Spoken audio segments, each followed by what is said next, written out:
Salut! C'est parti pour une nouvelle journée sur la voie Francigena. Nous sommes en face de l'embarcadère.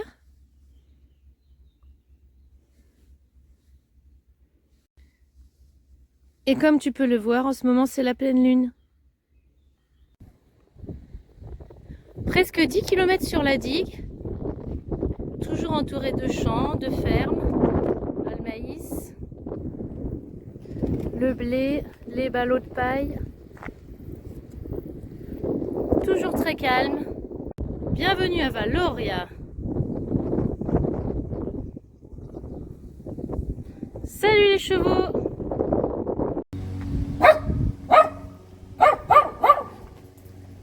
Tout le monde ne peut pas rentrer ici. C'est le chien qui décide. Et je crois qu'il n'est pas d'accord pour que je rentre. C'est pas grave, on va continuer notre chemin. Après un petit tour à Valoria, retour sur la digue. C'est agréable ici, on a un petit peu de vent frais, ça rafraîchit.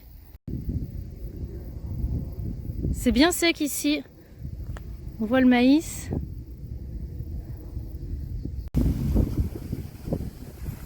Regardez l'arroseur, ça fait comme un arc-en-ciel.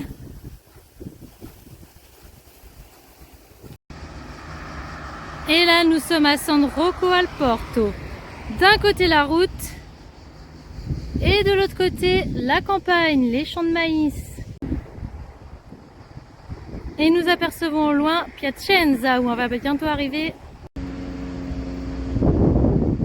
Fini la Lombardie, bienvenue en Émilie-Romagne. Et bienvenue à Piacenza qui signifie plaisance.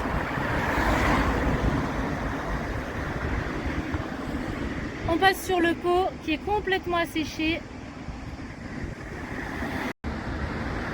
Mais non, il reste encore de l'eau de ce côté, on a retrouvé le pot. Après 1000 mètres de pont, un pont de 800 mètres et un pont de 200 mètres, nous arrivons à Piacenza. C'est assez agréable parce qu'on arrive directement dans le centre-ville.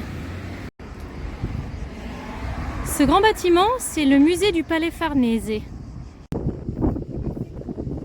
Toujours ce musée sous un autre angle.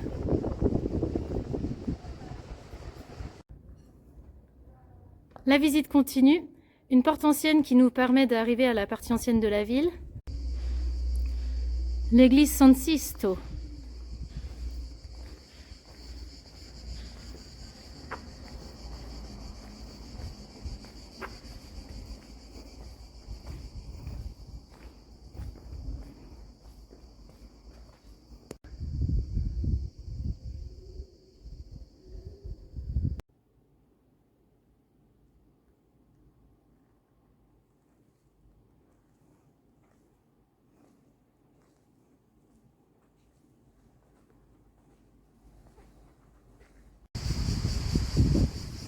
On longe maintenant les remparts en briques.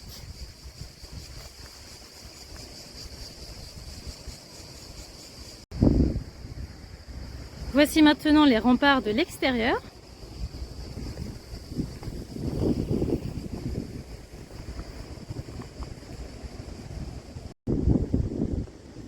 Dans ce parc, une zone exprès pour les chiens, petit parcours d'agility.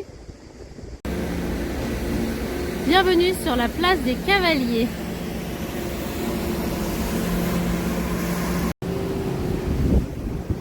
L'intérieur de la place des Cavaliers.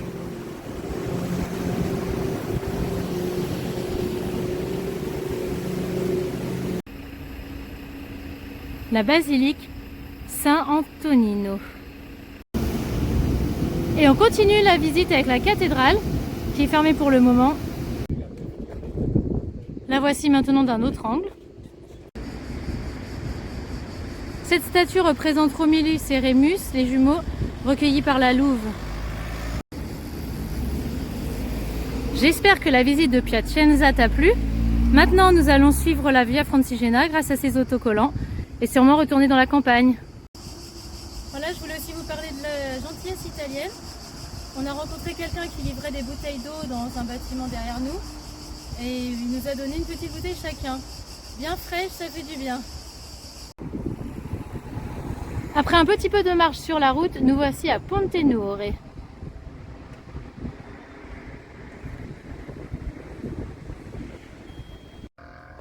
On a quitté Pontenure et pour la première fois, on aperçoit les Apennins.